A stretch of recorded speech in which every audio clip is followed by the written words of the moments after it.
Ya, ok. Sí, pero ahí viene Jennifer. Bueno, ahí empezó la Yo grabación. quisiera, Ricardo, vamos a darle el host a Jennifer. Ella no creo que ella pueda, porque ella está en un teléfono también, Yula. Ah, déjame preguntarle. Ujú. Jennifer, si me estás oyendo, tú pudieras ser la host. No, no puedo porque estoy manejando.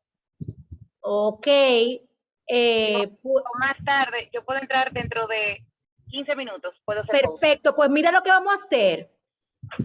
Tú me avisas cuando tú puedas para yo asignarte el carguito. ¿Ok? Sí, cómo no. Perfecto. Ricardo, préndelo entonces. Está grabando hace rato ya. Mira, Pues bueno, buenas noches a todas y todos al Cineforum Urbana. Esta noche con la película ¿cómo es? Ice White Shot. Que van a comentar doña Ramonina y doña Rosa Mariana. Un lujo de moderadoras, un par de moderadoras que tenemos en el día de hoy. Ellas nos han pedido al grupo que por favor sigamos este patrón un poquito con algunos cambios en la noche de hoy para aprovecharla mejor.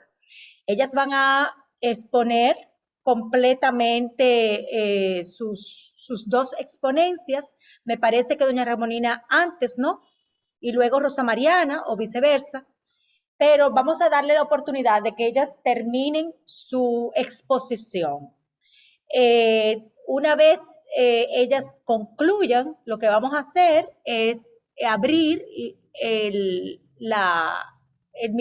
micrófono de las personas atendiendo el turno de las manitas. Jennifer en esta ocasión va a ser la host, que esperamos que de aquí a ese momento ya ella pueda asignar los turnos y moderar.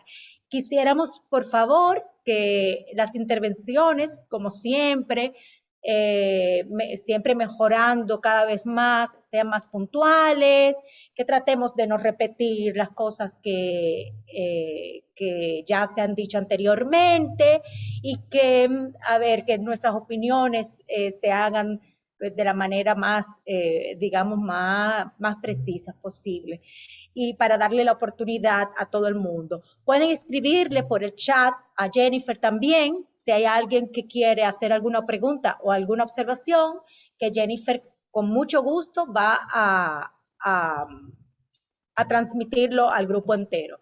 Pues, doña Ramonina, prenda su micrófono y... Yula, yo creo que antes de que hable Ramonina y doña y Rosa Mariana, sí, es bueno acordarnos que estamos viendo una película que ya vimos, una primera película de Kubrick, claro, que esta es su última película. en el módulo, exacto. Es la número 13 y fue su última filmación, y que él muere a los muy pocos días. O sea, él no tuvo el chance de poderla presentar en público. Claro, yo creo que todo eso, ojalá que salgan en las conversaciones de más adelante y vamos a, pues, a darle la oportunidad a doña Ramonina que abra la noche de hoy. Muchas gracias y pongan sus micrófonos en mute para que los sonidos de nuestras casas no interfieran en la conversación. Muy buenas noches, muy contenta de hacer un poquito esta presentación breve que vamos a tener. Yo empecé tratando de escribir todo lo que iba a decir, pero no me dio tiempo y lo quería escribir porque no quiero pasarme de los minutos para no tomarle tiempo a mi querida prima Rosa Mariana. Así que una parte estará escrito y otra parte no estará, es decir, lo desarrollaré verbalmente a partir de mis notas. Es decir, como ya ustedes vieron o ya se han visto más películas de Kubrick, pero como se vio ya una película anterior que fue La Naranja Mecánica, la cual yo no pude estar en el Cineforum, pues asumo que ya más o menos se ha hablado un poco de este gran director. Sí, yo voy a decir algo que conozco pocos, brevemente lo que voy a decir sobre el director es que conozco pocos directores, muy pocos, que tengan en su haber una cantidad de películas, muchas obras maestras, otras excelentes, que aborden tantos temas diferentes. Ustedes saben que, por ejemplo, hay directores que tienen quizás uno o dos temas, se reiteran, lo presentan de manera diferente o abundan en un área, temática. Pero Stanley Kubrick, le voy a decir algunas de las que yo he visto, que considero las mejores de las que yo he visto. Yo no las he visto todas porque son muchas, pero están Atraco Perfecto, Senderos de Gloria, película sobre la guerra, imagínense, Lolita, que muchas de ustedes ya conocerán, Teléfono Rojo, Volamos hacia Moscú, que es una sátira política internacional, 2001, Una Odisea en el Espacio, de ciencia ficción, fíjense qué variación, Barry Lyndon, sobre la picaresca, un pícaro inglés. También está La Chaqueta Metálica, otra película de guerra, La Naranja Mecánica, que la vimos, que ya ustedes pueden ver, una película bastante profunda y difícil, una película de culto que se llama El Resplandor, trata de un proceso de enajenación de un escritor y de todo lo que pasa. Y esta última, de él, como bien dijo Ricardo, que fue su última película, duraron 400 días de rodación para hacerla, que se llama, podría traducirse Con los ojos bien cerrados. Fíjense, Stanley Kubrick, de todas esas películas que yo acabo de mencionar, que no son todas, pero las que considero las mejores, se me pueden escapar una o dos, le gusta, y esto es importante, recurrir a obras literarias u obras de ficción. Entonces, es el caso de Lolita, que está basada esa película en la novela de Vladimir Nabokov. Está también Odisea en el Espacio, que está basada en una obra. La Naranja Mecánica, como ustedes saben, está basada en la obra de Anthony Burgess. El Resplandor, basada en una obra de Stephen King, del famoso Stephen King.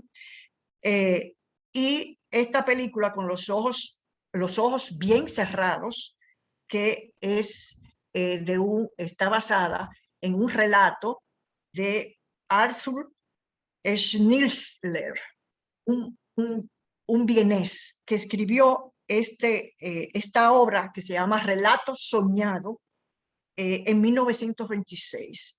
Yo empecé a leerla ahora para, ¿verdad?, esta presentación, casi la terminé, pero el tiempo, avancé bastante hasta la pesadilla, ¿verdad? Se recuerdan la última pesadilla, pero no la pude terminar por razones de tiempo, pero más o menos ya pude avanzar más de 3/4. Y con licencias atendibles, su tema y desarrollo, es decir, el tema y desarrollo de esta película fueron retomados en la adaptación cinematográfica que hizo Kubrick.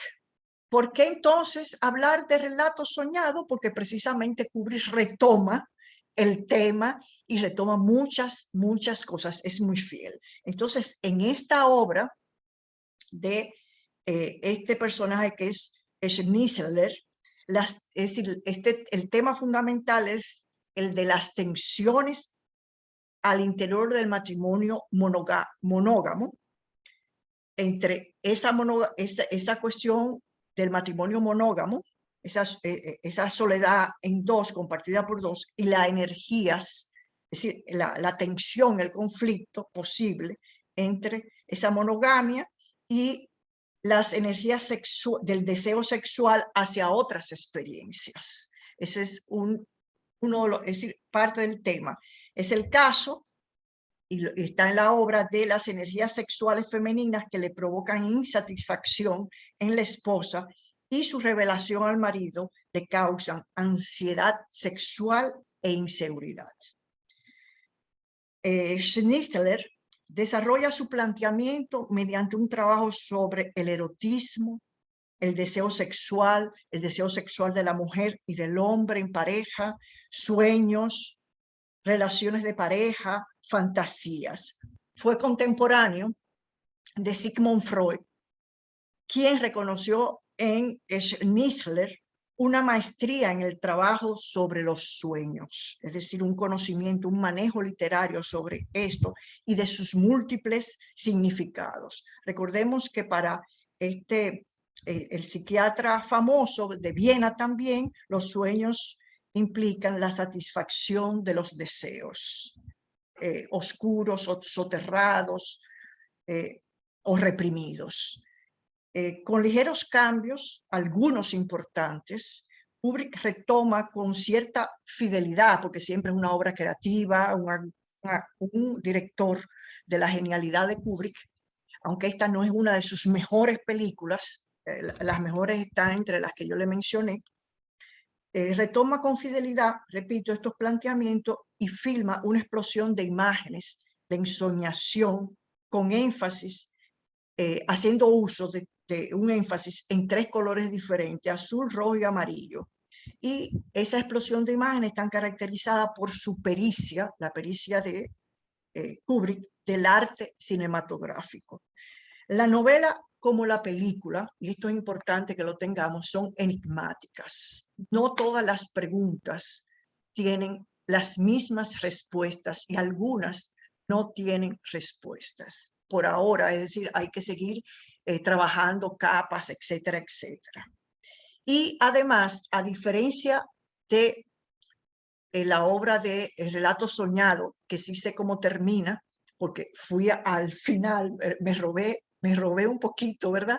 Termina muy armónicamente entre la pareja. Aquí Kubrick se toma la licencia y qué bueno que se la tome porque le da más enigma, como un final abierto.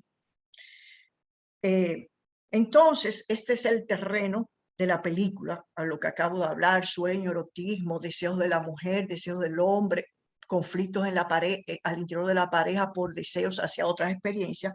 Es, entre otros temas, el terreno en que trabaja Ojos bien cerrados. Título, entonces ya empiezo un poquito a dar algunas pistas, ¿verdad? Para el análisis, para que ustedes mismos, yo a veces me gusta mucho dar pistas para que ustedes que ya han visto la obra vayan pues repensándola o abriendo nuevas lentes, nuevos prismas para su intelección y para afirmar lo que ya han ido trabajando con la película, es decir, interpretándola. Es un título, fíjense que la obra inicial se llama Relato Soñado, traducido al español, pero Kubrick eligió el título, entre muchos otros, de Ojos bien cerrados. Entonces, a mi modo de ver, es un título muy acertado, muy acertado. Luego, y este título podría atribuírsele varios significados al mismo tiempo o alternativamente, alternos. Uno que sería relativo, Ojos bien cerrados, a mantener en secreto, es decir, en referencia a mantener el secreto de la sesión de la orgía ritual. Es decir, con los ojos bien cerrados, nadie hable, nadie diga nada de lo que aquí se ha vivido y se ha visto. Otro significado podría ser para caracterizar a Bill, es decir, a William, el esposo, quien tiene los ojos bien cerrados en torno a lo que siente y quiere su mujer, Alicia. Y el tercero, mi preferido, sin descartar los anteriores, es quizás el que más se ha utilizado, el que más se considera que es la referencia de mirar con los ojos cerrados, de mirar hacia adentro de uno mismo, pero al tener la palabrita, no solamente con los ojos cerrados, sino bien cerrados, a mi modo de ver es para referirse a mirar las zonas oscuras en uno mismo, encubiertas por la represión y por la normativización de la sociedad. En contraposición, quizás, de una de las imágenes icónicas del cine de Kubrick, que es con los ojos bien abiertos, que es esa imagen de Alex cuando le ponen el aparato y tiene que ver todo el terror, incluso a veces el propio, que hay en la sociedad. Entonces, esta es un título en ese sentido. Otro elemento que puede ser una pista, un elemento para mejorar la interpretación o para profundizar la interpretación, el análisis, es que originalmente el matrimonio formado, compuesto, es decir, en relato soñado, compuesto por Adolphine y Fridolin, así era que se llamaban, son renombrados por Kubrick, es decir, le cambia el nombre y no es casual, es para hacer referencia a cosas, hacer referencia a otras situaciones. Es decir, con una carga, Kubrick le cambia los nombres con una carga connotativa. Alicia, por el viaje a través del espejo y lo disruptivo de ese viaje, y William, llamado siempre Bill, que es alusivo a factura, dinero en inglés, evidentemente. Y además es reiterativo porque Bill utiliza la billetera, es decir, se vale, perdón, de la billetera para usar el dinero y sus credenciales que están como médico, que están en la billetera, sus credenciales de médico, con los fines de obtener servicios o facilidades, lo cual lo coloca a Bill en el mundo del tener, del yo soy porque tengo, yo hago porque tengo, yo valgo porque tengo. El viaje a los sueños, a la ensoñación, la fantasía, la ilusión, es para Kubrick un poco moverse en la terminología freudiana, aunque Kubrick fue más lacaniano, pero yo no voy a abordar eso aquí, moverse por el subconsciente. Revelan el deseo sexual encubierto, las carencias, los temores, sin que, y esto es importante, sin que se pueda, estos sueños, esta fantasía, estas ensoñaciones, sin que se pueda en la película diferenciarse a veces, es decir, sin que se pueda en muchas ocasiones diferenciarse categóricamente de la realidad. Es decir, hay un hilo muy sutil, muy semoviente, donde puede estar sujeto a interpretaciones de lo que es soñado, lo que es imaginado, lo que es fantasiado con lo real. Aunque si tomamos a Borges, que es un gran pensador del sueño y la realidad, en los senderos de los jardines que se bifurcan, me parece, no recuerdo el cuento, no, hay otro donde uno sueña que sueña por otro que sueña, ¿no? Es algo bastante interesante. Es decir, de la irrealidad de la realidad y de la realidad del sueño, por decirlo de alguna manera. Bien, ya empiezo, ¿verdad? Con esas algunas pistas, algunas pinceladas que permiten uno ubicarse un poco más en el mundo de Kubrick. Ya lo del relato soñado, el tema relato soñado, que nos coloca de una vez en el tema, en uno de los temas fundamentales, el núcleo fundamental de uno de los núcleos fundamentales de la obra de Kubrick. Entonces, en las primeras escenas, en un apartamento de gente acomodada, se presenta a un matrimonio que se prepara para ir a una fiesta. Todos lo hemos visto. Él busca afanosamente su billetera, sin la cual no valdría, como hemos visto. Ante una pregunta, el marido no presta interés a la demanda de aprobación femenina, de reconocimiento de su mujer como atractiva. Prefiere responder automáticamente y mirarse él en el espejo y aprobarse a sí mismo. Eso lo hace rápidamente. Captamos una cotidianidad matrimonial donde el destello de lo libidinal no reluce. Lo que ocurre en la fiesta será un detonante, a mi modo de ver, de la narración fílmica. En la obra no estaba, había una fiesta, pero no fue el detonante. El detonante un poco de la narración fílmica o leitmotiv era el destino, es decir, se hablaba del destino. Sin embargo, en la figura de Ziegler, que sustituye a la fuerza del destino en el relato soñado, es una figura importante, porque este personaje, a mi modo de ver, abre y cierra un ciclo en Bill. Mientras Bill es asediado, ustedes lo ven muy claro, pero yo voy a retomarlo para ver lo que va a pasar luego en el momento de la marihuana. Mientras Bill es asediado por dos modelos, a la vez que responde al coqueteo de ellas, Alicia desespera y ya bebido rápidamente, desespera por encontrarse en el bar de la fiesta tal como planeado. Mientras espera con desespero, encuentra a un húngaro, o el húngaro, mejor dicho, el húngaro se fija en ella, que la aborda y en un aparente inocente juego erótico mientras bailan, ella se percibe del filtreo de su esposo y luego de su ausencia durante un tiempo. Y no obstante, el asedio sexual del húngaro no cede ante las pretensiones del mismo. Luego llegan y hay que ver cómo empiezan unos escarceos sexuales, ambos. Primero Alicia está sola mirándose en el espejo, ante el espejo, porque el espejo juega un papel muy importante para el personaje de Alicia y el significado de esto. Y luego se acerca Bill y empiezan unos escarceos completamente desnudos, empiezan unos escarceos sexuales y la mirada y la toma de esto y cómo ella nos mira, que mirando al espejo, se mira y nos mira, pues hay elementos de detalles que solamente eso nos tomaría un tiempo importante trabajarlo, pero es algo sumamente importante.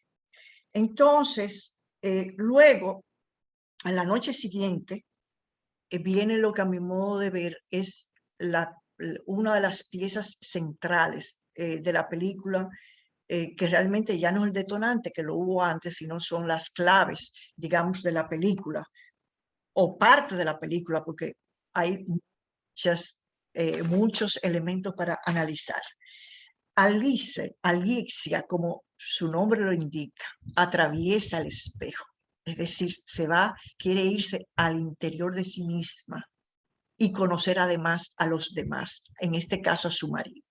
Y al atravesar el espejo, cuando lo abre en el baño, en el baño, saca desde una cajita de curitas, que le llamamos así, de bandas, saca un poco de marihuana. Ya ella está atravesando, es decir, con el deseo de atravesar y llegar a conocer las cuestiones recónditas, tanto de ella o de revelarla, como del marido. Entonces, bajo los efectos, sobre todo de ella, de la marihuana, se establece un escarceo verbal de intercambios intensos.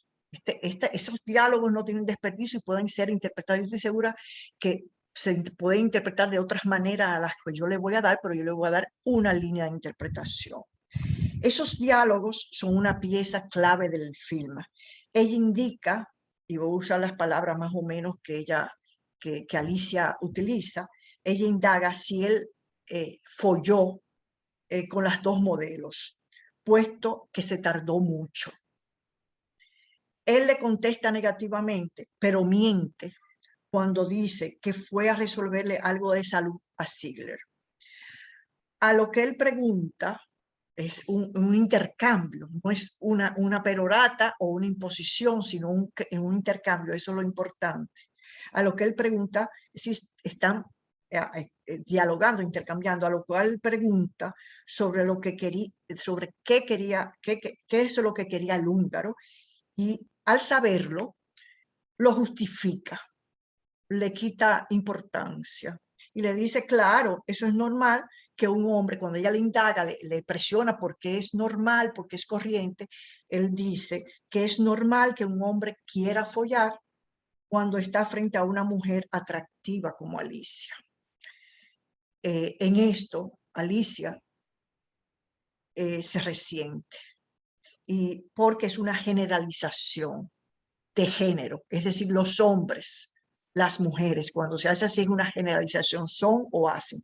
Es una generalización de género que excluye a las mujeres y, por tanto, excluye a Alicia y, por lo tanto, ella se convierte más incisiva al decir, para tratar de decir su visión, que las mujeres también, puesto que le pone ejemplos, ¿verdad? De él en el consultorio, que no sabe cómo estaría pensando una paciente, que él dice que no, a otra generalización ligado a mujeres y hombres, a la diferenciación. Dice, no, las mujeres no piensan de esa manera, es decir, no necesariamente sienten deseos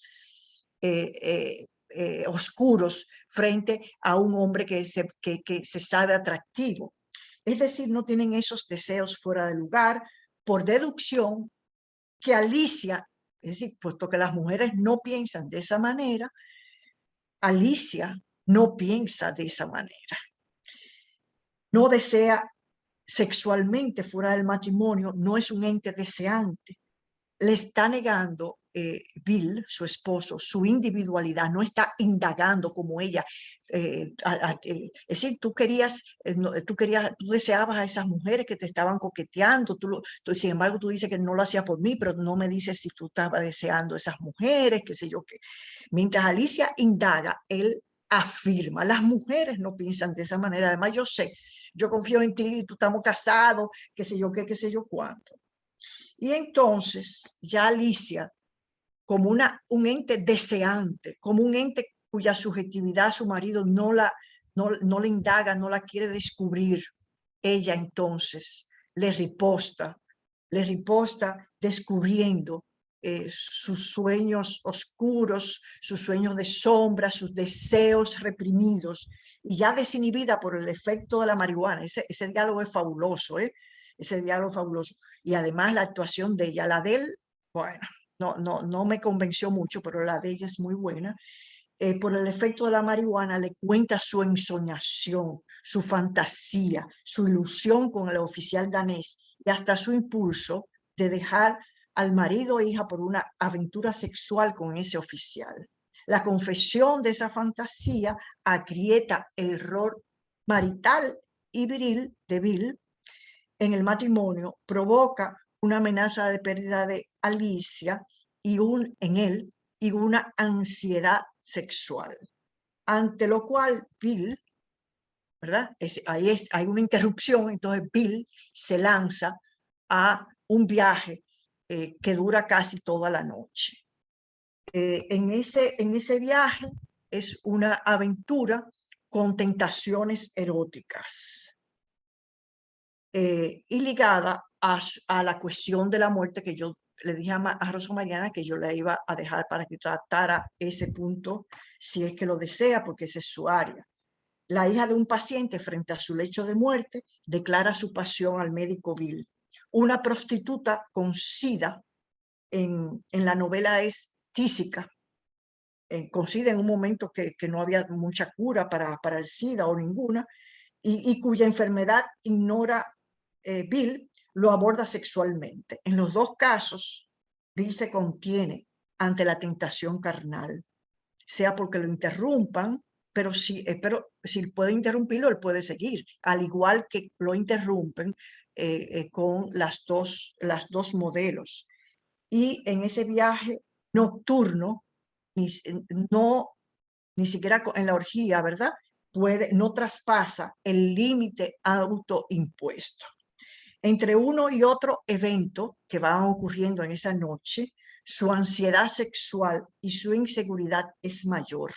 Su inseguridad porque la percepción de sí mismo y de su esposa está trastornada con la revelación que le hizo Alicia. Y todavía esa inseguridad es mayor en el momento en que un grupo que choca con uno de ellos, un grupo ¿verdad?, de estudiantes, o por lo menos visten así, se burla de él porque lo toman por homosexual. Él no responde nada, no se queda igual, se queda un poco, ¿verdad?, como golpeado, vamos a decir, golpeado por eso, es decir, con el ojo morado. Las fantasías, los sueños y su encadenamiento mutuo. Hay un encadenamiento, si se quiere, donde Alicia entra en ensoñaciones sexuales que ha quebrado, y luego lo vamos a ver, se ve en la pesadilla, la mascarada de su matrimonio, o por lo menos de lo que siente ella con respecto a otros, a la búsqueda de otros deseos, de otros elementos importantes de su sexualidad inhibida, pero ignorada por su marido y no despertada, y salvo la revelación que ella pues hizo. En este recorrido que vamos a ver, es decir, Bill constantemente es un ente pasivo, es un ente donde las chicas, las mujeres son las que tienen la iniciativa, y siempre hay algo que lo detiene, lo para, pero que él no rechaza ser parado, sino que precisamente asume esa distracción, ese no cumplimiento del deseo sexual, si es que lo tuviera, como lo tuvo en varias ocasiones. Entonces, precisamente, esto es importante para también entender la cuestión que es muy complejo, la cuestión de la máscara. Es decir, hay un uso de máscaras que se ve en varios de los lugares, es decir, en la casa, muy rápidamente, en la casa del paciente que murió, en el caso de la prostituta, máscaras africanas, y luego en sí, esa orgía ritual donde todos están enmascarados. Antes de pasar a esa orgía ritual, se me olvidó quizás algo muy importante con respecto al diálogo, que yo les hablé que es el diálogo, ¿verdad?, clave para mí uno de los diálogos y momentos clave de la película. Como ustedes saben, en algunas ocasiones, yo he hablado de Laura Marley, que habla de una mirada masculina cinematográfica donde la mujer es vista como un objeto sexual.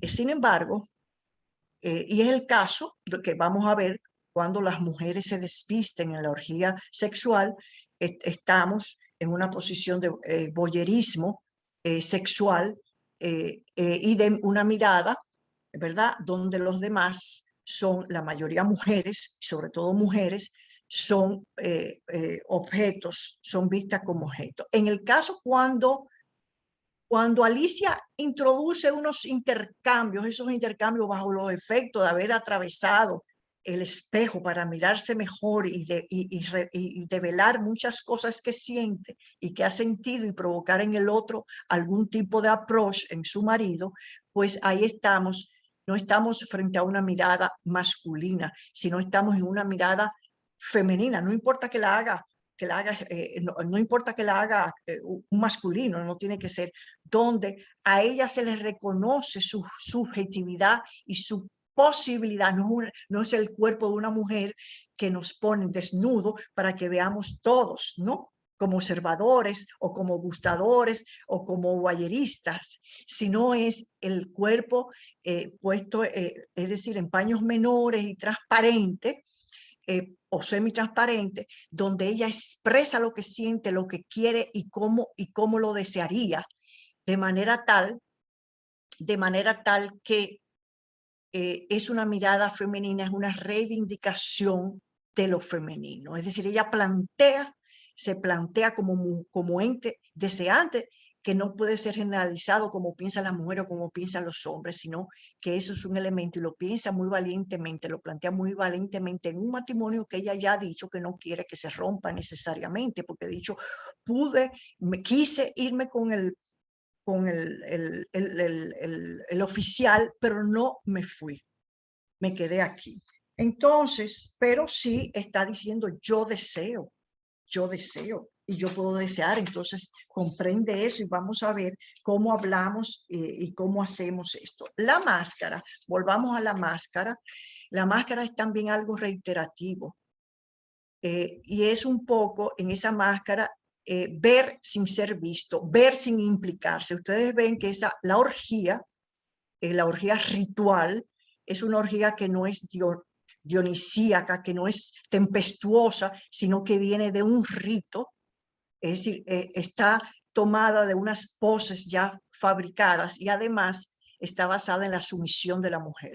Cuando el oficiante, que está vestido, lo recuerda un renacentismo de un cardenal, cuando el oficiante, vamos a llamarle así, de ese rito, pues hay un círculo de todas ellas alrededor y él le va ordenando que se desnuden, que se dejan solamente las máscaras y una tanga escasa.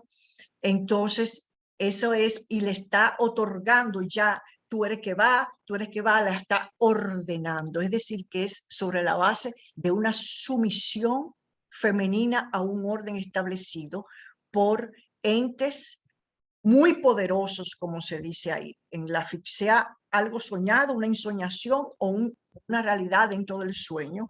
Estamos frente, como dice Ziegler luego, frente a entes muy poderosos. Hay muchas personas que han buscado pautas de interpretación de esa orgía como de una secta de los Illuminati, masónica, que luego se dicen muchas cosas de esto. Yo no voy por esa línea, yo quiero irme, porque podría irme, pero voy por la línea de tener esos deseos contenidos a través de la observación, a través de mirar, aunque hay algunos oficiantes que ritualísticamente se introducen en la orgía, pero si ustedes ven, la gran mayoría está oculta, solamente sus ojos, e incluso el mismo Bill está en esa máscara que luego le piden que se la quite y que se desnude, cosa que no hace. No sé si cuánto me falta de tiempo, pero para un poco ya pasar a otra, a la última fase, a la última parte. Si le parece, Ramolina, perdón. Vamos a dejar esa última parte luego de que termine Rosa Mariana, para que podamos ahí, en esa última parte que a usted le falta, realizar el cierre de esta primera parte de nuestro Cineforum. ¿Me expliqué? No? Perfecto. ¿Cómo no? Rosa Mariana. Entonces, guárdeme ese final ahí para cuando termine Rosa Mariana, pues entonces usted nos da ese cherry. La interpretación mía, la interpretación Claro, mía, claro que sí. Y luego entonces comenzamos con las interpretaciones de cada uno de nosotros. Gracias, Ramonina. Bueno, gracias, Jennifer. Buenas noches a todos. Lo primero que quiero decirles de esta película de Kubrick, que él hace una cirugía de la psique humana y sobre todo de la dinámica de la pareja. Yo quiero leer antes de dar detalles de la dinámica de ellos dos y este fragmento de Octavio Paz, el fuego de la llama doble. El fuego original y primordial, la sexualidad, levanta la llama roja del erotismo y esta a su vez sostiene y alza otra llama azul y trémula, la del amor. Erotismo y amor, la llama doble de la vida. ¿Por qué hago esta reflexión? Por lo que voy a explicar después. Una pregunta que nos haríamos todos. ¿Es posible mantener el deseo y la pasión viva en una relación larga? Es un cuestionamiento. ¿Qué da una relación larga? Una relación larga da estabilidad, continuidad, permanencia. Por otro lado, necesitamos, el ser humano necesita cambio, diversidad, pasión. Los seres humanos necesitamos periodos de crecimiento y de equilibrio, pero el reto de las parejas modernas es reconciliar la necesidad por lo que es seguro y predecible con el deseo de perseguir lo que es excitante y misterioso. Muchas historias, muchas relaciones se sacrifican por esa estabilidad y sacrifican la pasión. Obviamente la liberación de la mujer, la píldora, la liberación de la reproducción. Hoy nuestra sexualidad es un proyecto personal. Estamos en una era de placer y de individualismo. O sea, yo encuentro que Kubrick en esto realmente es un genio, manifestando, porque podemos interpretar la película de muchísimas maneras, pero yo como psicóloga me estoy centrando en esa dinámica de esa pareja, que es el drama de lo que se está viviendo en las parejas en general. Se persigue el logro personal y la gratificación sexual. La familia, la comunidad, la religión ha impuesto límite a nuestra libertad. Es como un muro, vamos a decirlo así. Pero, ¿qué está pasando ahora? Estas instituciones han flaqueado, han perdido fuerza, ya no tenemos esas tradiciones. Entonces nos hemos volcado a una persona por protección y conexión. O sea, le estamos dando a la pareja una fuerza que contenga todo. Y eso ha traído mucha crisis. Y eso, a mi modo de ver, lo retrata Kubrick de una manera magistral. Él fue como yo diría, como un profeta. Profetizaba, porque cuando él, aunque fue inspirado en una novela, pero realmente él se adelantó a lo que está pasando en la pareja moderna de ahora. La intimidad ahora mismo está cargada de muchas expectativas. Cuando amamos, siempre arriesgamos la posibilidad de que el otro se nos vaya, se canse, se separe, se muera. Entonces, la pasión está relacionada con la cantidad de incertidumbre. O sea, para no tener una relación aburrida, tenemos que tener el miedo, el riesgo de que podemos perder, como decía Octavio Paz, esa llama doble. Nunca, otra cosa que se resalta, y eso aquí sale en la película, nunca conocemos a nuestra pareja como creemos que la conocemos. Vemos lo que queremos ver. Entonces ahora vamos un poquito yo quería hacer esta introducción para entrar en la dinámica de Bill y Alice. ¿Quién era Alice? Alice es una mujer casada con este médico que ella misma confiesa que no estaba trabajando. Tenía una vida un poco, vamos a decir, monótona, rutinaria. Era muy mamá, pero lo que ella hacía, que dirigía una galería de arte, ahora mismo había quebrado esa galería de arte y ella no estaba trabajando. Van a esta fiesta lujosa, sensual, erótica, una fiesta que muchos de nosotros podemos estar en ambientes así, que despiertan mucha sensualidad. Bill asume que Alice es incapaz de ser infiel. Incluso uno de los diálogos le dice: tú eres mi esposa, la madre de mi hija, y estoy seguro de ti, nunca serás infiel.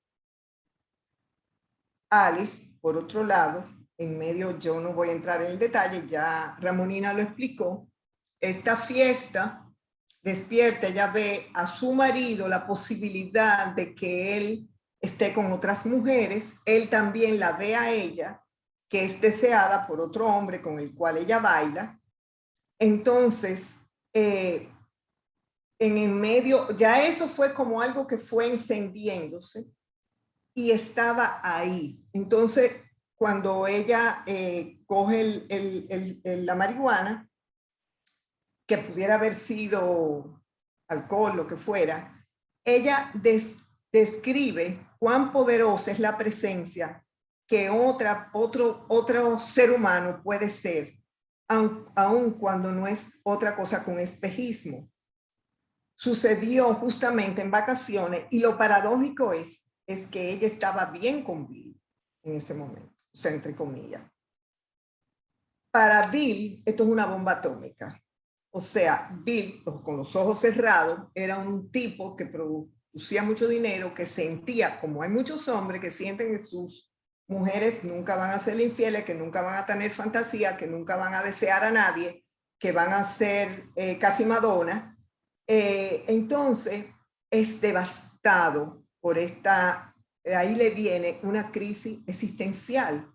Es una crisis que fíjense qué curioso, que el diálogo se detiene cuando la llama la hija del paciente y le dice que el paciente falleció y él tuvo que interrumpir y todo eso va abriendo todo lo que es una crisis existencial que en todo momento él está imaginando, él todavía no lo aterriza, él se imagina todo el tiempo a la esposa acostada con ese soldado, con ese oficial, todo el tiempo en esa imaginación. Él estaba totalmente desconcertado.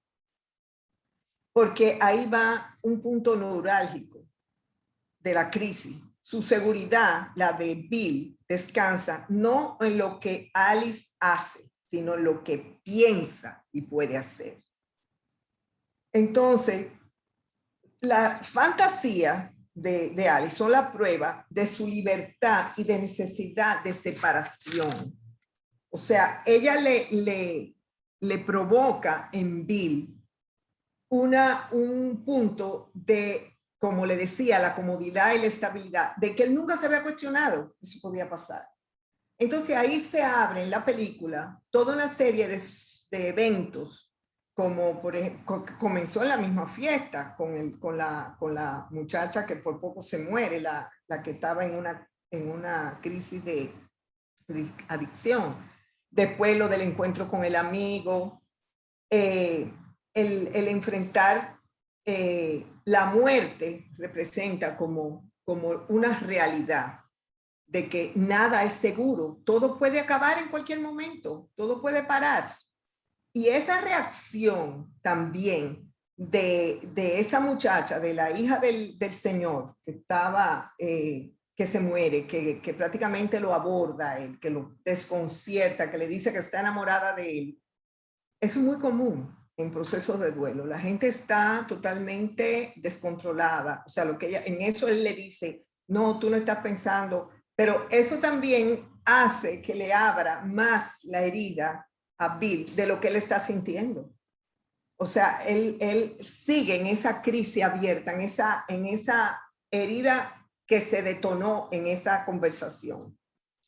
La prostituta, la fiesta, la muerte de la muchacha, son reflejos del abismo que él podría caer. Lo que me impactó muchísimo fue también cuando él va a alquilar el disfraz, la situación del hombre con los dos chinos y la hija. O sea, también ahí él tuvo esa seducción después de la muchachita. O sea, realmente su mundo, el mundo de las mujeres que él tenía, para él, por eso él tenía los ojos bien cerrados, él no estaba viendo la realidad, él estaba ausente, él estaba como estoy pero no estoy. La pareja, ok, para mí la interpretación que yo doy a la máscara y al sueño y todo eso, es la culpa, la proyección de la culpa que Bill estaba sintiendo por lo que él había hecho. Él no había hecho nada realmente, él no tuvo contacto sexual, pero él estuvo en un mundo que él estaba ajeno, que él estaba totalmente perplejo de ese mundo. Entonces, antes de llegar al final, yo le quiero leer un fragmento de un libro de Alan de Botton, que el libro se llama ¿Cómo Bruce puede cambiar tu vida? Hay una pregunta que aquí lo resume todo. ¿Hay algún secreto para una relación larga? La respuesta, infidelidad. No el acto en sí mismo, pero la amenaza está. Para Proust, una inyección de celo es la única cosa capaz de rescatar una relación arruinada por la costumbre. Eso abriría muchísimos capítulos, pero para mí el final lo que refleja es que nunca hay certidumbre. Ella le dice, cuando ellos se quedan juntos, pero él le dice, como ya vamos a cerrar esto como eternamente, le dice, no, no diga esa palabra. O sea, se cambia la narrativa de la pareja, no hablar del eterno. Sigamos fluyendo, podemos separarnos, podemos romper. Y déjenme decirle que por casualidad de la vida, yo estaba leyendo un libro de una famosa psicóloga, terapeuta, ella es belga, pero está radicada en Estados Unidos, ella es famosísima, Esther Perel. El libro se llama Mating in Captivity. Y hay un capítulo de la infidelidad que se cita esta película. Yo dije, no, pero esto no puede ser. Yo lo estaba leyendo por casualidad y yo dije, pero increíble. Entre muchísimas películas, muchísimas obras que ella cita I Was Shocked. Y ella habla, ya hablando en el contexto, porque ella es terapeuta de parejas actual, y ella habla del contexto de lo que está pasando con las parejas. Entonces, ese dilema de la costumbre versus la pasión, de si me quedo ahí, ella relata muchísimos temas de parejas que se quieren, que se aman, pero que están aburridos, que no hay chispa, no hay sexualidad, no hay erotismo. Entonces, yo creo que en ese sentido, que esa fue mi lectura y acompañado paralelamente por la lectura de este libro, que para mí refleja una genialidad de cómo Kubrick hace esa reflexión de lo que está pasando en la pareja moderna. Y independientemente de todo lo que se pueda decir de la película, porque esto es un análisis que yo estoy dando, pero hay muchísimos elementos más. Pero para mí, lo medular de esta película es la relación de pareja y lo que eso despierta, la crisis existencial, el enfrentarse con la posibilidad de la muerte, la enfermedad, la ruptura, la inseguridad y el sentirse inestable, que para Bill eso era inconcebible. Él tenía una vida soñada, un apartamento maravilloso, como dijo Ramonina, una cartera que era su poder, que resolvía todo con el dinero y con su carnet. O sea que para él esto es un antes y un después. Bueno, después podemos abrir, pero no quería tampoco extenderme más para no cansarlas. Gracias, Rosa Mariana. Para aquellos que creen en la coincidencia y para aquellos que pensamos que esos pequeños detalles forman parte de algo mucho más grande, ese libro te tocó llegar a las manos precisamente justo antes de este Cineforum. Así mismo. Ramonina, si quiere cerrar para entonces aperturar los micrófonos y ustedes luego se van turnando en caso de que quieran hacer alguna acotación, luego de un comentario de alguno de nosotros. Algo muy sencillo, muy sencillito. Es decir, al final, que era lo que iba a decir, ya Rosa Mariana dijo bastante, ambos hacen concesiones. Es decir, para mantener el matrimonio, ahora estamos con los ojos abiertos. Es decir, que no vamos a estar a expensas de los deseos sexuales remotos, de los oscuros hacia otras experiencias. Y para eso ya tenemos que prendernos en un acto sexual, que eso fue lo que pidió, vamos a hacer lo siguiente. Entonces, ese precio que él estaba dispuesto a dar, porque decía, vamos a estar con los ojos abiertos para siempre. Ella deja abierta esa clemencia, deja abierto para decir, no necesariamente para siempre. Entonces, una de las conclusiones de Kubrick, pero también en la línea, ¿verdad?, de los autores de los cuales él se nutre, es que en la sociedad en general Y en la pareja monogámica hay que dejar es decir, encauzar esa libido, esos deseos sexuales, esas fantasías, esos deseos de realización, de experiencia con otro, si se quiere. Es decir, si se quiere mantener la relación, más o menos con alguna estabilidad. Pero, interesante, la mujer, que es un sujeto deseante, dice, bueno, sí, vamos a hacerlo así, pero no necesariamente para siempre. Entonces deja abierta esa subjetividad femenina que es tan disruptora a mi modo de ver, que no existe tanto así en el relato soñado escrito en 1926. Era eso lo que quería finalizar.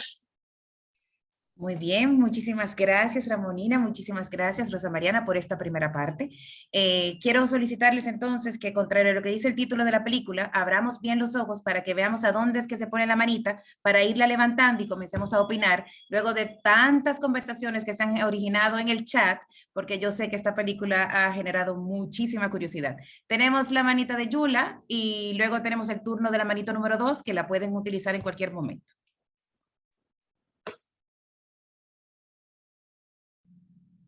Excelente. Muchísimas gracias a Ramonina y Rosa Mariana por esta visión, esta doble visión de la película. Yo, para referirme a la película, entiendo que si hay algo constante en el director es su irrupción, ¿no? Ese deseo de incomodar al, al, al espectador, ¿no? Y de hacernos preguntas difíciles y de plantear y de hablar de cosas que se hablan por abajo de la mesa o que quizás son tabú o que quizás están en las partes, como dijeron ambas en diferentes momentos, en las partes oscuras de la persona. Si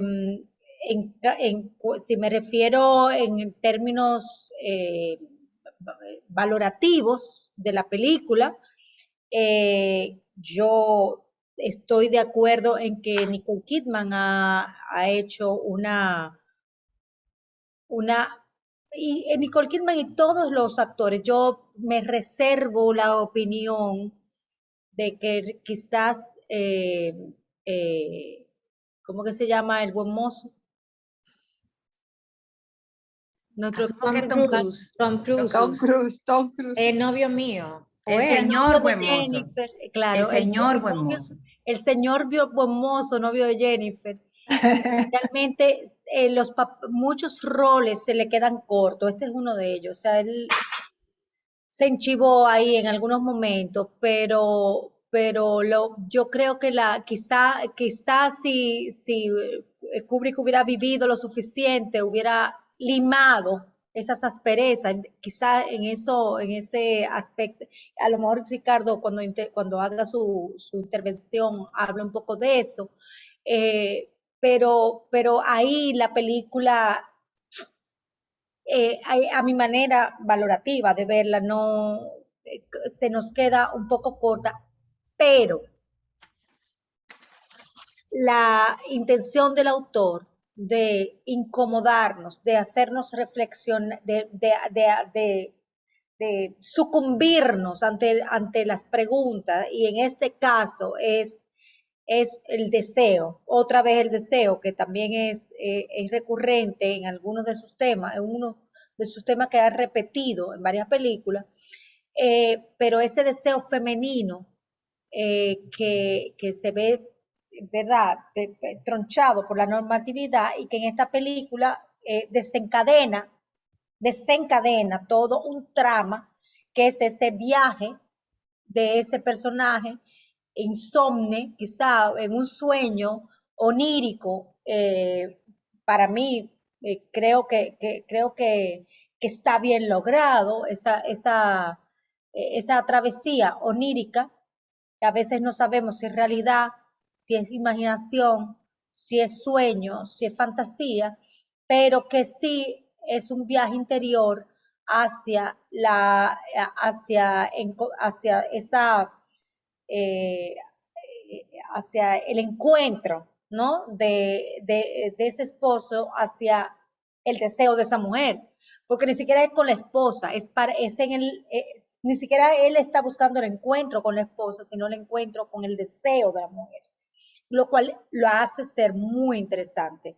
Y el final, entiendo que recoge toda esa información contradictoria, enigmática, etcétera, como ya se ha dicho, pero ese final es magistral en el que no un solo día no te hace una historia, pero tampoco un sueño puede determinar tu vida. Entonces, hay una filosofía ahí que a todas las parejas nos puede quedar y creo que el consejo, o vamos a decir que la solución que Nicole Kidman da, de, bueno, ¿cómo vamos a arreglar esto? Bueno, vamos a arreglarlo de una manera muy práctica. Me parece que es una buenísima manera de arreglar los matrimonios o las situaciones de conflicto en una pareja. Entonces, muchísimas gracias por mi parte a Ramonina y Rosa Mariana por este profundo análisis. A veces no se pueden arreglar, Yulisa. Bueno, pero si no se arregla, por lo menos quedó el gusto de arreglar. Queda la realidad, sale la realidad. Eso es se lo que hizo yo el quería intento y se trató. Muchísimas gracias, Yula. Sin perjuicio de lo que nosotros consideremos acerca de las actuaciones, yo pienso también que hay un tema un poco de morbo cuando se hacen películas entre actores que son pareja, porque el aspecto de curiosidad a uno no se le despierta, porque como ya uno sabe que ellos viven juntos, uno lo que está viendo es más de lo mismo. Sin embargo, esas parejas que son imposibles, o sea, que ella está casada con otra persona, él está casado con otra persona y hacen química en la pantalla, esas son las personas o las películas que llaman la atención desde el aspecto sexual, porque son personas que no deberían de estar juntas, sin embargo se ve esa química, que eso fue lo que pasó más o menos en la película con Angelina Jolie y Brad Pitt, que eran dos parejas, que cada uno tenía su pareja, y sin embargo cuando hicieron esa película realmente se vio la química. Entonces en el caso de Tom Cruise y Nicole Kidman, como ellos estaban casados, todo el mundo ya sabía que era más de lo mismo, no se vio no se vio esa chispa. Puede ser que esa sea una de las razones. Tenemos la mano de levantada de R, es el nuevo nombre de Ricardo, que nos está estrenando para esta noche. Pero yo se lo cambié, Jennifer, y él volvió y se puso R. Ah, déjalo, como los superhéroes. Yo no te he dado permiso de cambiarme el nombre a ti. Ay, no te voy a contestar. No conteste. Mira, después de oír estas explicaciones, quizá yo volvería un poco atrás a la figura de Kubrick, ¿no? Y a su capacidad de uso del cine como herramienta total. Esta película, y voy a hacer un relato un poco mezclado de muchas cosas y poco conciso.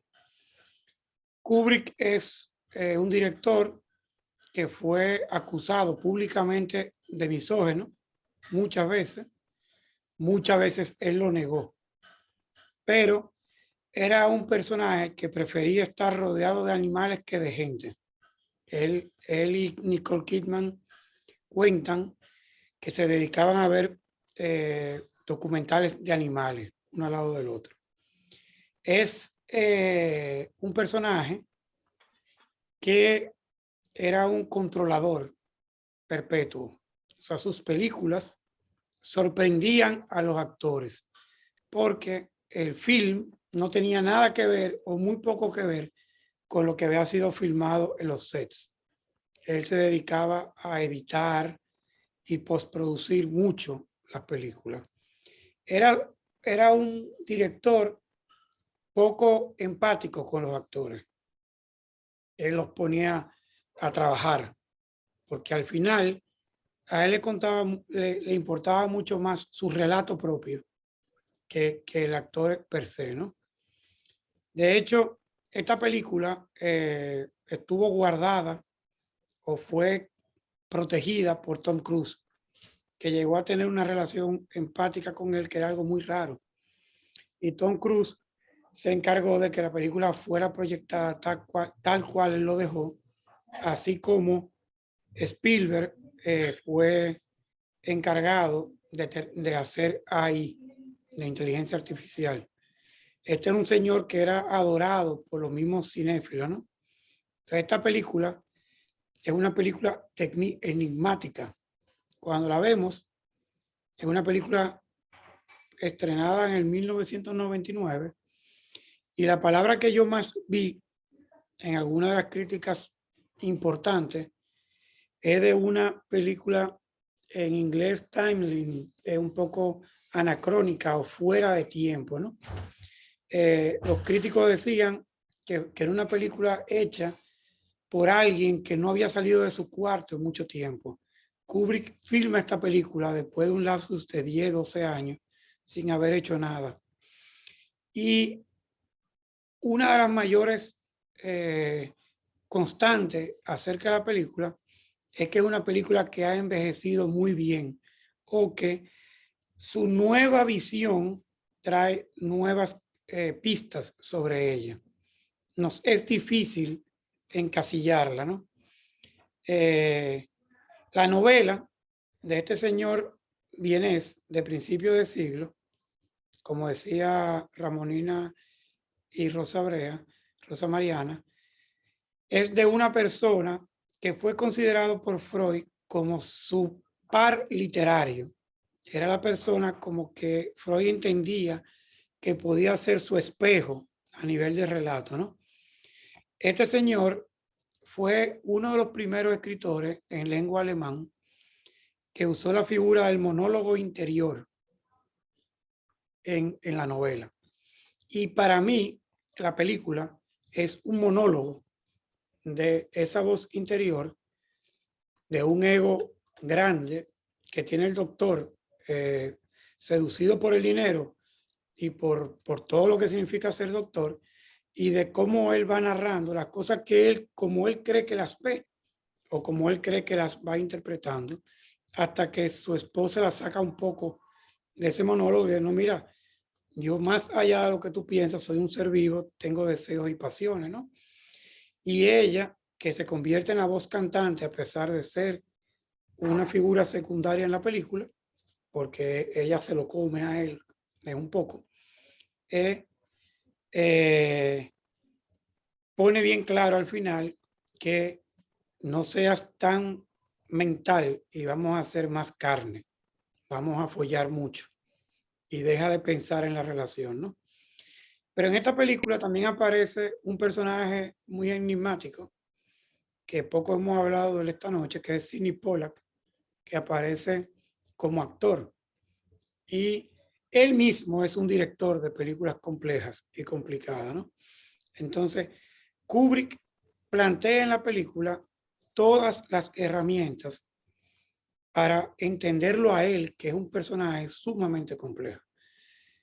Creo que la película está llena de situaciones, diálogos y fílmicas que están puestas para distraer la atención y para quitarnos para un poco desarticular lo que damos por obvio, ¿no? O sea, incluso hay diálogos, y pienso no extenderme mucho más, que no tienen ningún sentido. Los dos chinos con la hija no tienen mucho sentido. Hay muchas cosas. La misma orgía en un momento es algo que a mí, a pesar de ser un amante del cine erótico, me pareció muy mal puesta o muy mal hecha. Y está puesta como algo que nos llame la atención hacia lo erótico, pero probablemente habría que hablar muy detenidamente de ella para saber cuántas cosas hay puestas ahí para distraernos un poco del fondo de verdad de la película. Una de las claves de la película es la música. Creo que es una banda sonora potente y fuerte, hecha por una mujer a la cual Kubrick le plantea, oye, vamos a dejarnos de pendejada y vamos a hacer música sexual. Imagínate cuál sería la música de la tensión de un diálogo sexual entre una pareja, ¿no? Y hay piano discordante, hay reinterpretaciones de músicas clásicas. La clave de la orgía es Fidelio. Todo una llave con que abrir muchas puertas. Y esta película, que es una película netamente postmoderna, el uso de la máscara, que está explotado en toda la literatura de los 80 y los 90, en la postmodernidad, es otra de las claves que él nos da para saber todo aquel peso que le daba la posmodernidad a las dobles vertientes, a la doble moral, pero también a la doble capacidad de desdoblarnos en muchas cosas. Nadie es simple, nadie es totalmente puro y nadie tiene todos los pensamientos capaces de poderlos confesar o explicar, ¿no? Sin que el objeto del ser amado sea menos amado o más amado. El objeto amado no es nuestro siamés, es nuestro compañero en la vida. Independientemente de eso, tenemos nuestras debilidades, nuestras propias pasiones, nuestros intereses y sobre todo nuestra búsqueda que nos hacen ser mucho más completos, pero también mucho más complejos. Eso es hasta ahora mi intervención. Kubrick es un director fascinante para ver todas sus películas, en el que a pesar de que él es ateo, confeso, explota sobre todo el tema cristiano de la redención y la expiación, que son dos cosas diferentes. En esta película se insinúa que la modelo muere por él, toma su lugar, y eso es totalmente mesiánico y expiatorio, ¿no? O sea, incluyendo la explicación a posteriori de que era una falsa para que él tuviera miedo. Entonces, Kubrick usa muchas cosas de la cultura y se convierte en un personaje mucho más amplio como director. Y es un director de cine neto, de que lo usa como una herramienta completa narrativa. Uno de sus principales proyectos inacabados fue la obra de Napoleón, que en su momento de los 80 salieron varias películas sobre él. Él lo abandona porque en ese momento salió Waterloo y lo soltó en banda. Y otro proyecto inacabado, Ryan's Tales, que creo que era una película muy parecida a The Children's List. Cuando sale, también lo abandona y lo deja de lado. Entonces, vamos a darle paso a las siguientes opiniones para ir escuchando todas. Kubrick es un director de cine que yo me tomo muy en serio, porque sus películas son muy importantes, sobre todo cada una en su época, ¿no? La Naranja Mecánica es una película de los 70, Eyes Wide Shut es una película de los 90, a principios del siglo, y 2001 Odisea del Espacio es una película totalmente optimista, a pesar de que la gente no lo entienda. Esta película es una película que yo califico de optimista.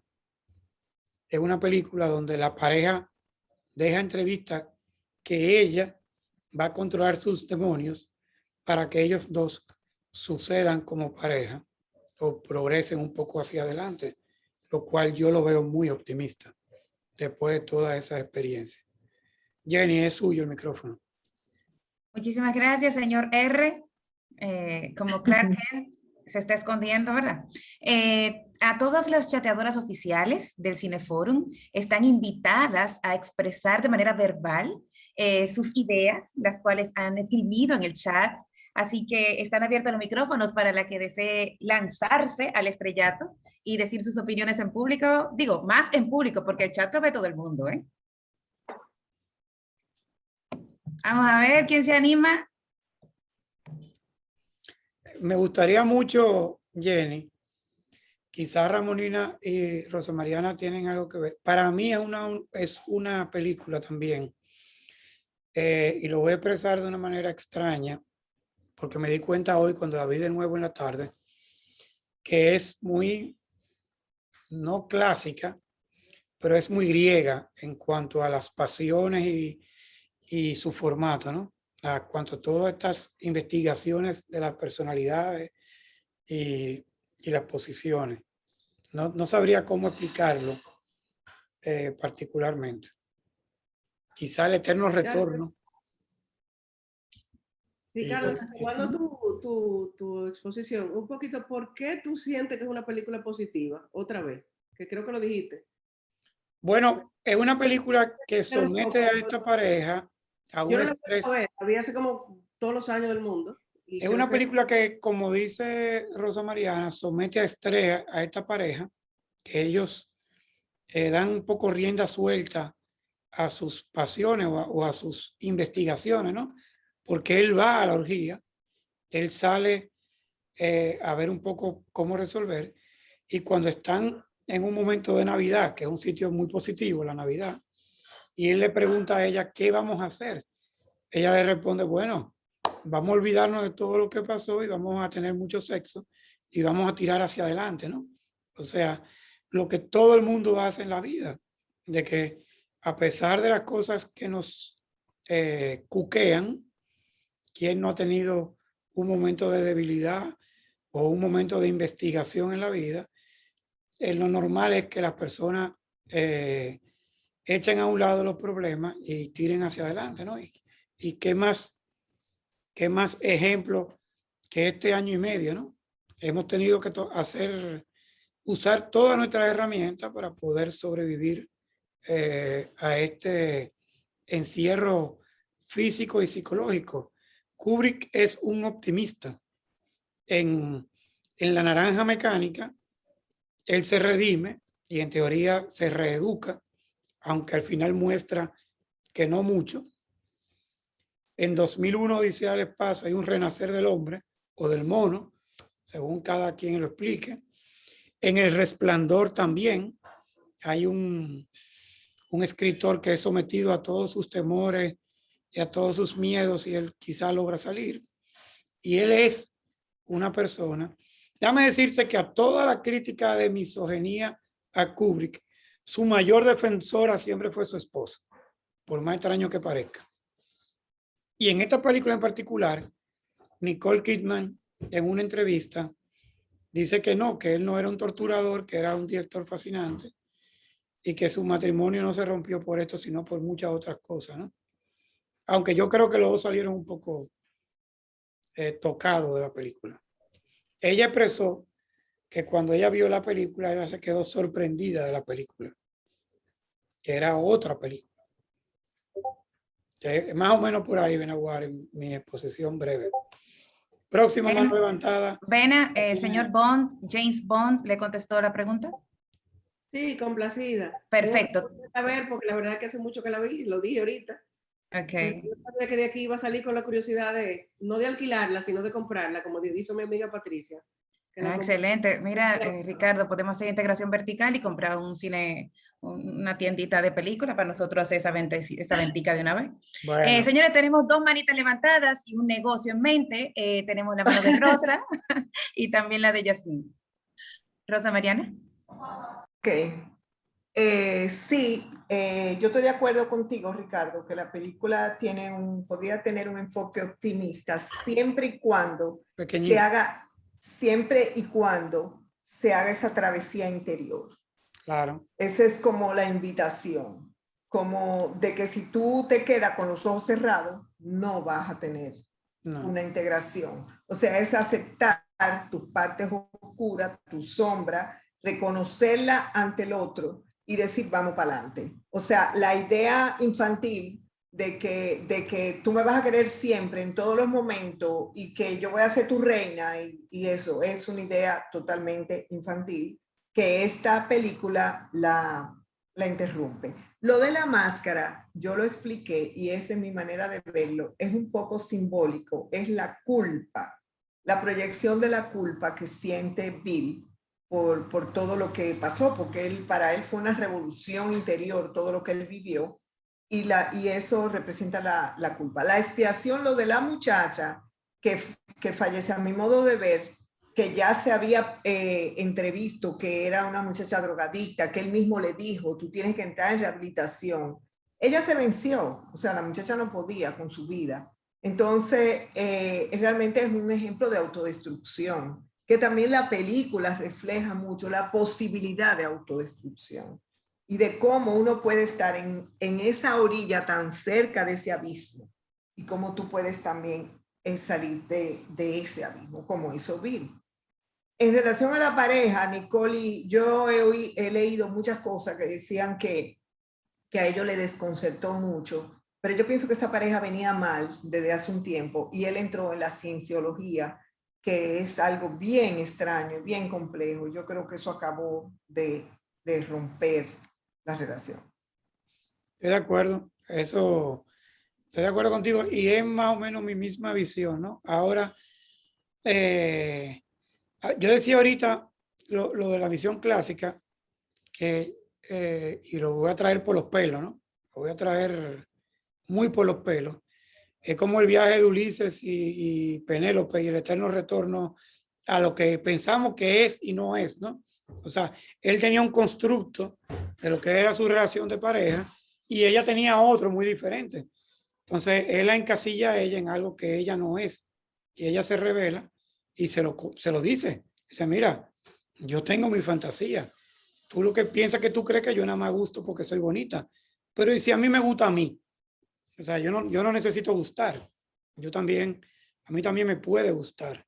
Entonces, es un poco este Ulises que quiere volver a Penélope en la imagen que él tiene de Penélope, pero él se somete a todos los viajes, a toda la fantasía, a todos los temores, a todos los riesgos, y él está esperando que Penélope lo espera como un idiota en un banco. Penélope tiene su historia también y sus propias realidades, ¿no?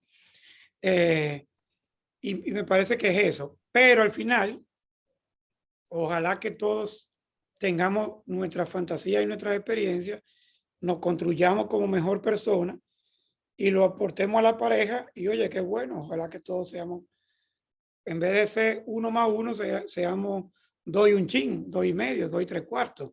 Ahora, a los varoncitos nos puede dar un chin de miedo y a las mujeres quizás le da un poco de curiosidad. Muy bien, la Ricardo. parte eso muy clásica de géneros hombre y mujer, pero al final a mí me da muchísima brega entender un género que no soy yo. Tengo que construirme en mi cabeza toda una experiencia fuera de mi género o todo un discurrir fuera de ese género y creerme que es verdad ese constructivo que yo me hago. Yo discutía una película con Jennifer, que Jennifer me dice que es muy mala, pero que cuando yo leí la sinopsis me parecía muy buena. Es Mi Macho, que es la última película de Clint Eastwood, donde él plantea un hijo que vuelve al padre huyendo de la madre que se comporta como un macho, ¿no? Entonces me parecía interesantísimo. Aunque nuestra crítica, uno dice que es mala la película. Pero el constructo como intelectualmente es muy bueno. Pero lo de Kubrick es sobre todo una película que yo la vi en el 99, me gustó muchísimo. Hoy me gusta por otras cosas. Yasmín tiene la mano levantada. Así es. Como Sí, buena soldada. Entonces, dale el arma de fuego. Y usted como buen Aquí es la caballero. palabra. Entonces, antes de darle la palabra a Yasmín, me gustaría que todos nosotros, los que estamos calladitos y aquellos que hemos opinado también, pensemos en cuando Pensemos en una palabra que para nosotros podría describir el impacto que me causó ver la película. O, luego de haber terminado la película, ¿qué palabra me dejó la película? Como yo podría describirla, como yo la siento. Entonces, con relación al comentario que decía Ricardo de la película última de Clint Eastwood, el artículo que leíste, que me parece que es el del País, entiendo que le pagaron al señor que escribió el artículo del País, porque el artículo está extraordinario. Ojalá y se basara realmente en la película. He matado a pobre Clint Eastwood. Yasmín. Bueno, solamente una observación, porque también Kubrick es de mis directores favoritos y muchas gracias a doña Ramonina y a Rosa Mariana, porque los puntos y a todos los comentarios, al de Yulisa, Ricardo y Jennifer, y los otros que van a ver, porque realmente entendiendo esta película de esta manera, se ve con otra luz, en el sentido de que se profundiza, como todas las películas que hemos visto. Esta es mi tercera vez que la vi. La vi en Seattle y la verdad es que me puse a pensar por qué razón me gustaba Kubrick. ¿Por qué razón esta película que puede ser que no sea la mejor película para mí de él, por qué me gustó y por qué me gustaban las otras? Les confieso que la mejor película para mí es el 2001, Odisea del Espacio, que es una película de culto en mi familia, porque todos somos adeptos a la ciencia ficción, pero no a la ciencia ficción común y corriente, sino a la ciencia ficción donde hay humanidad. Entonces, lo que Ricardo dijo y lo que han mencionado de los contrastes que hace Kubrick, donde él tiene un personaje que va a lo alto, que está en lo alto y que choca con la realidad y hay como las dos, the evil and the good, como las dos manzanas, o sea, las dos caras de la moneda, donde hay maldad, donde hay redescubrimiento. Y hay un final que puede ser que no sea el final que nosotros querramos, puede ser que sea el final que no entendamos, pero siempre hay un final conciliatorio. Y su esposa, de todos los años del mundo, que todavía hace documentales y es la mayor protectora de toda su obra con todos sus amigos, siempre dijo eso, que él era una persona que lo que veíamos no era lo que realmente, o sea, que había que profundizarlo. Y una persona que puede explicar la evolución de la humanidad y de agregarle un ingrediente de tecnología, de inteligencia artificial y salir con un producto que es totalmente humano, es un genio. Entonces, aparte de toda la periferia, los colores, o sea, señores, yo no sé si a ustedes le causó este efecto después que yo vi esta película, la primera vez yo no me fijé, pero el rojo y el azul, o sea, las escenas donde el rojo simbolizaba lo que todos han dicho del erotismo y eso, y el azul simbolizaba lo otro, eran contrarios. Un cadáver ahí en una cama lujosísima y una hija pensando en otra cosa totalmente humana frente al cadáver de su mamá. Si nos ponemos a pensar en las escenas tan estridentes, o sea, tan sorpresivas, nos asombramos más de la cuenta, pero no, lo que hacemos es que la seguimos viendo y la entendemos. Yo tengo una pregunta, a ver si alguien tiene información adicional. ¿Cómo Sidney Pollack, que no creo, yo nunca lo había visto en una película actuando, no estaba tan joven ahí tampoco, ya había hecho películas, o sea, ¿cómo aceptó?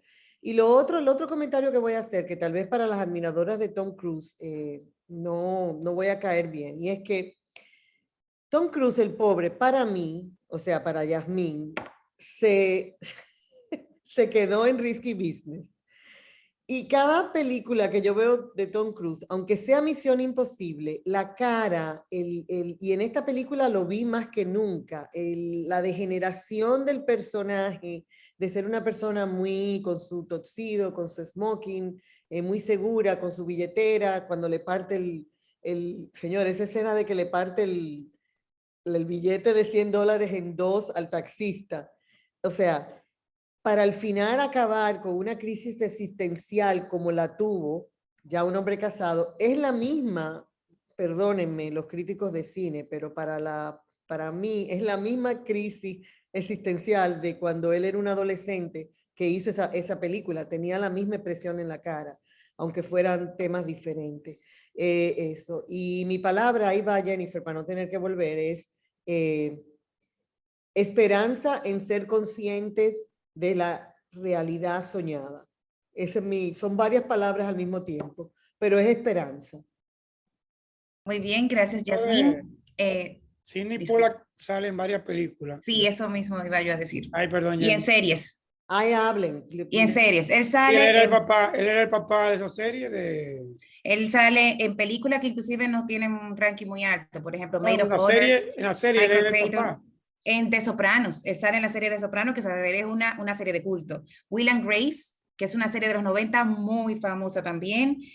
Sale en The Majestic, que es una película muy buena.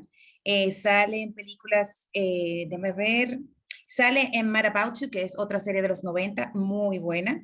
Sale en Tootsie, en los 70, o sea que estamos hablando de un actor. Jennifer, yo he visto muy todas famoso. esas series y todas esas películas y nunca lo he reconocido. Me perdonan. Sí, no, pero En ya la Tootsie él próxima sale, vez podemos ver una de esas series y películas, de esas Yo donde él sí. sale y prestarle un poquito más atención y nos daremos cuenta. También yo iba a comentar, antes de darle la participación a Ramonina y a Lisa, voy a leer un poquito de algunas de las palabras que ustedes han puesto.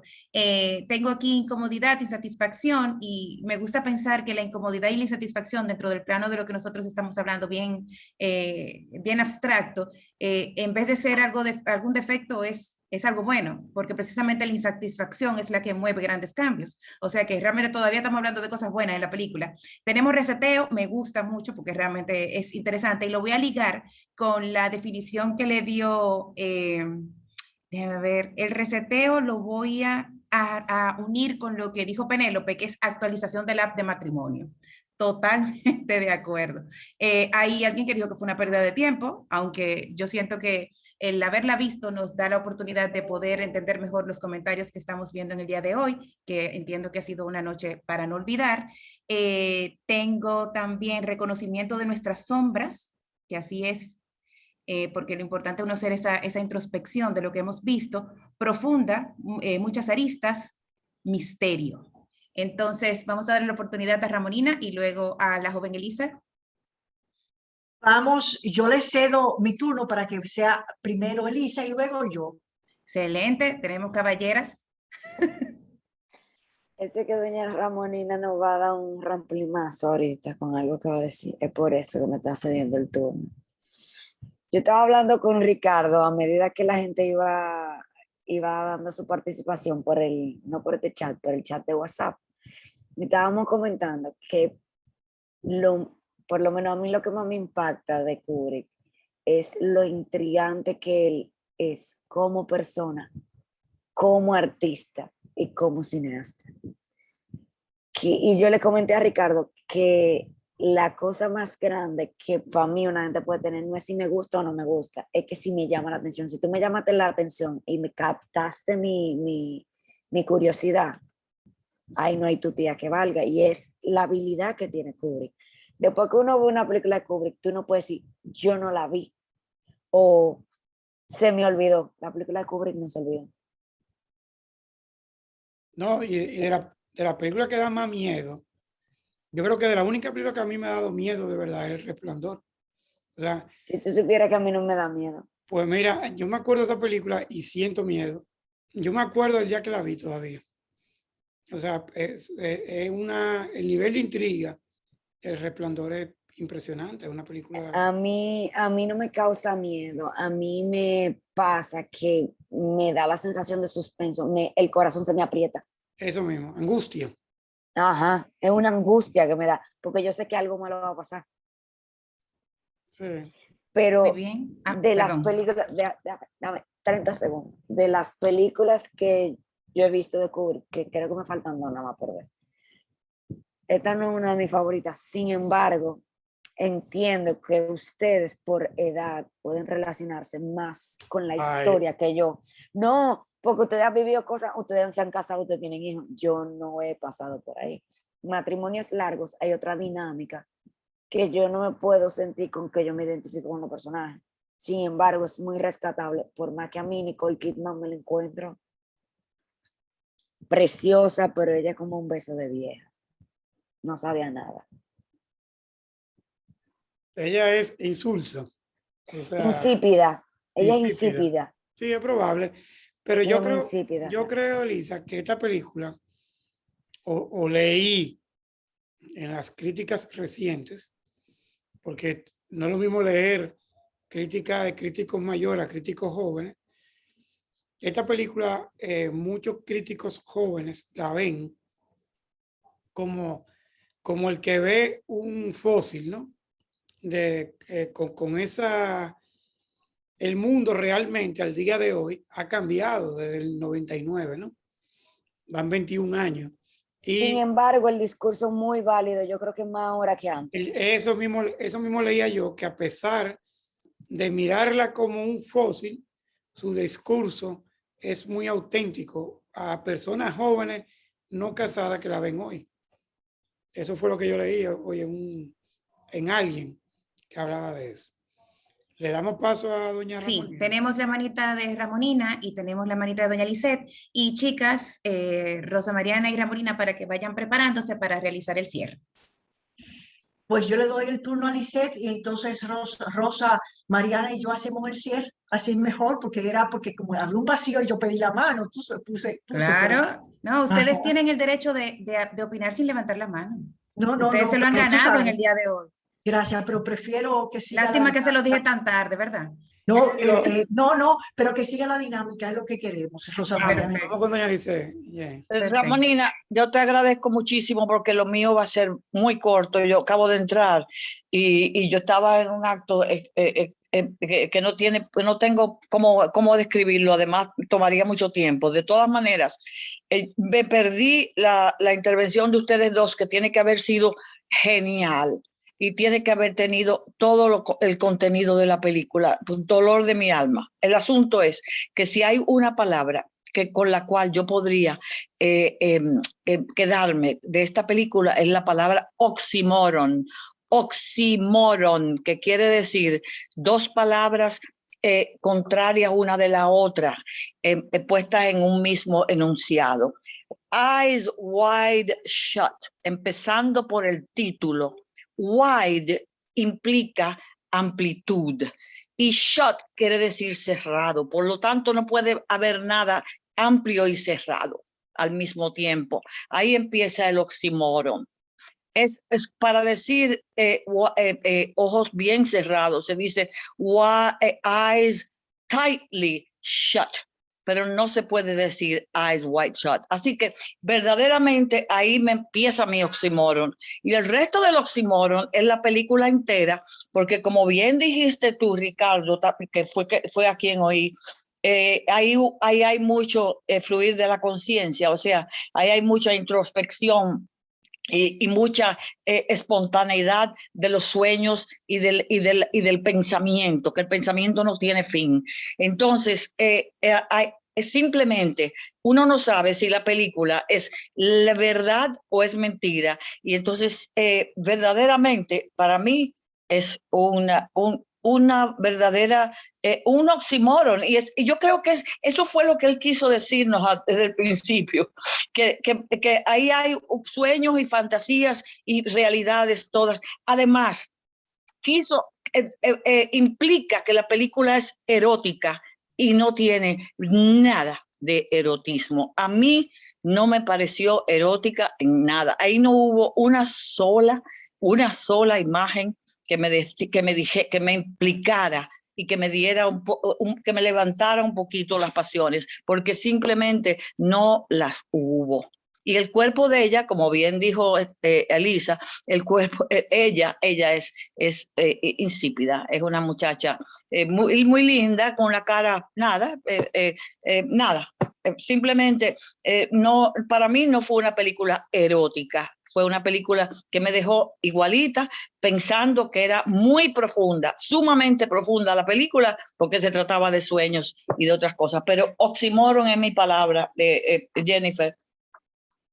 Muy bien. Muchísimas gracias, doña Lisette. Entonces, Ramonina y Rosa Mariana. Bueno, vamos para adelante. Lo mío es así, cosas puntuales como reacción a lo que se ha venido haciendo. Hay un crítico de cine muy interesante que dice que las películas no se ven, se audio ven. Es decir, es un arte, quizás, ¿verdad?, que conjuga dinámicas de artes diferentes. Entonces, la música en Kubrick, y no lo podíamos tratar, ¿verdad?, todo al mismo tiempo, pero por suerte Ricardo puso el dedito, ¿verdad?, bien señalando de la importancia de la música en esta película. Está Ligeti, está Tchaikovsky, está hasta música no diegética, es decir, que no está en la obra, que es cuando ellos están frente al espejo, que eso es una escena maravillosa, porque tiene muchas implicaciones, haciendo el escarceo previo a hacer el amor, que entonces hay una música moderna de por qué la gente, que es algo así que se traduciría, porque la gente es mala. Yo la puse con Shazam y la oí, y es muy interesante, porque está muy ligado a lo que pasó en la fiesta, que la gente porta mal, que hicieron de mal tanto hombres como mujeres. Entonces, eso por una parte, es decir, que sí, que la música es sumamente interesante, importante. Ligeti se maneja de manera genial ahí. La otra cuestión es con respecto a la pregunta del millón. Yo la puse, que era la máscara, la máscara al lado de la almohada. En el momento de calentamiento, lo que dijo Rosa Mariana ahora, ya yo lo había escrito y sugerido, de que la máscara podría ser una de las interpretaciones puesta en esa almohada, una cuestión de la culpa. Es decir, podría haber 3 interpretaciones, y había 2 interpretaciones que ustedes estaban manejando en el chat, y yo puse la tercera, que antes que empezara esto, que fue la misma que dijo Rosa Mariana, porque cuando ella se despierta, ¿verdad?, en ese momento no ve la máscara, y eso era como muy llamativo. Entonces a uno le queda la idea de que si fue la imaginación de él. Lo que dice Elisa, no prejuzgues, no, yo no voy al contrario, sí, es intrigante, es enigmático. Incluso hay un extraordinario crítico que dice que Kubrick es cerebral. Fíjense, es verdad, cómo maneja los conceptos en lo que dice Yasmín de ciencia ficción. Es decir, es un planteamiento conceptual extraordinario que hay en esa película del inicio al fin, ¿no? Y sobre todo el fin, ¿no? El hueso y luego el monolito son cosas muy conceptuales. Y además él crea, tanto en El Resplandor, en esta película y en otras, crea evidentemente una intriga, es decir, la cuestión del enigma. Y yendo a la cuestión del enigma, aquí me queda algo que no fue explicitado. Yo, como les dije, el tiempo me alcanzó a leer hasta la pesadilla, el relato soñado, hasta el momento en que ella cuenta la pesadilla, la última pesadilla. En el relato es terrible esa pesadilla. Eso es mucho más lo que pone por razones de espacio. Es una cositica pequeña, pero eso es horrible. Hasta ella la crucifican al final, crucifican de verdad en el relato, por todo lo que hace, y se burla y se ríe y folla, para usar esa palabra, ¿verdad? Folla con muchísimos hombres. Entonces, pero yo llegué hasta ahí y me brinqué al final. Pero entonces lo que queda como enigma para todos nosotros también, hablando con Elisa de lo intrigante, el enigma, es que no oímos, Kubrick no quiere, yo no sé si está en el libro o no, la confesión que Tom Cruise le hace a Alicia. Fíjense que hay una imagen, dice, yo te lo voy a contar todo, y ella maternalmente le pasa la mano por la cabeza.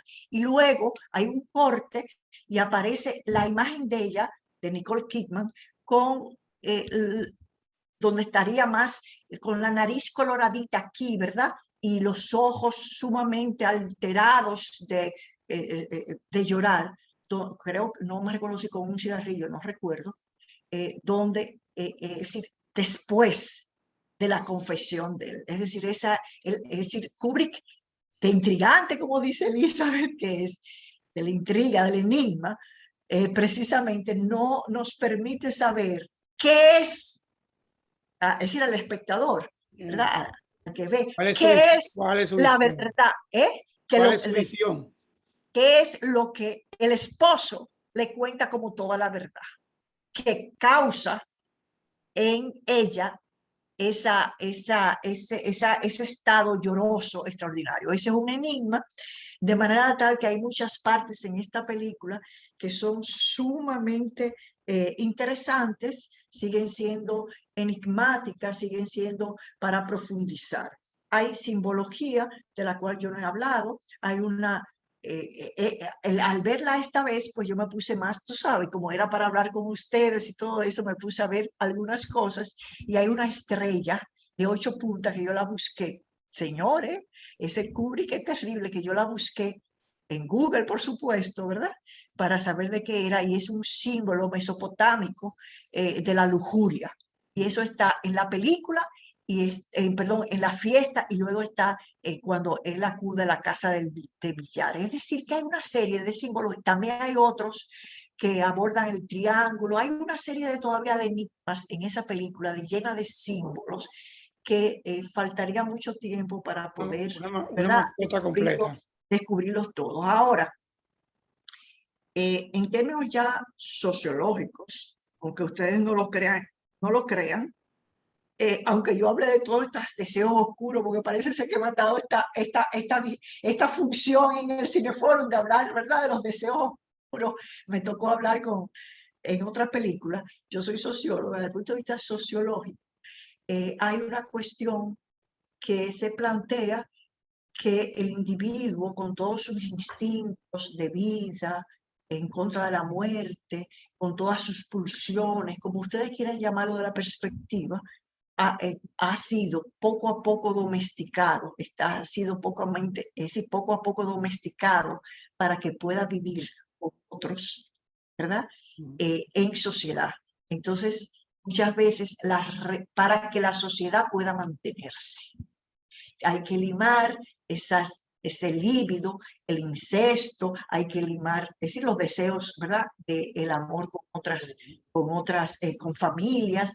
Hay una serie de cosas, de tabúes y prohibiciones que la sociedad va haciendo, y que nosotros como madres muchas veces también muchas veces no, le hacemos cuando educamos a nuestros hijos, para que la sociedad pueda conservarse. Entonces, mutanti, también lo que considera Kubrick es que en el matrimonio la libido, el deseo sexual, la individualidad de la persona tiene que aligerarse, tiene que reprimirse, o debería de reprimirse si se quiere que el matrimonio pueda mantenerse, pero deja la grieta de que esa contención a las tentaciones y a los deseos no puede ser para siempre. Es decir, que abre también a la individualidad, a la afirmación de los deseos, que es precisamente algo inalcanzable en el ser humano. Bien.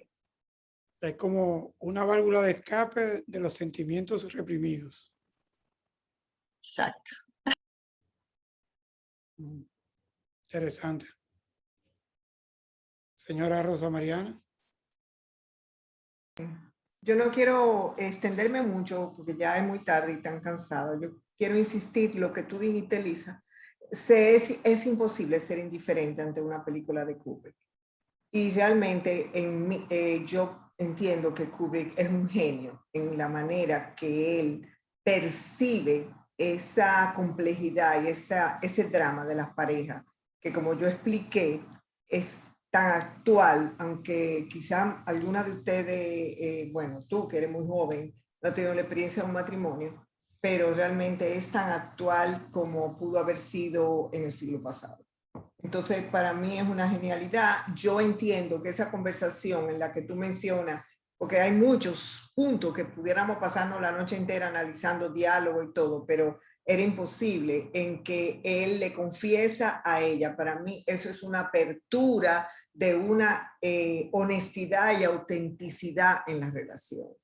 De que yo entiendo que yo no puedo pensar, que fue lo que yo dije al inicio, que tú vas a actuar como yo quiero que tú actúes. Tú eres un ser independiente y que tienes tu autonomía y que yo tengo que reconocer eso. Igualmente tú la tienes que reconocer en mí, aunque eso cree tensión. Y eso es lo que, el reto de la pareja, manejar esa tensión y mantenerse unidas si realmente vale la pena la relación.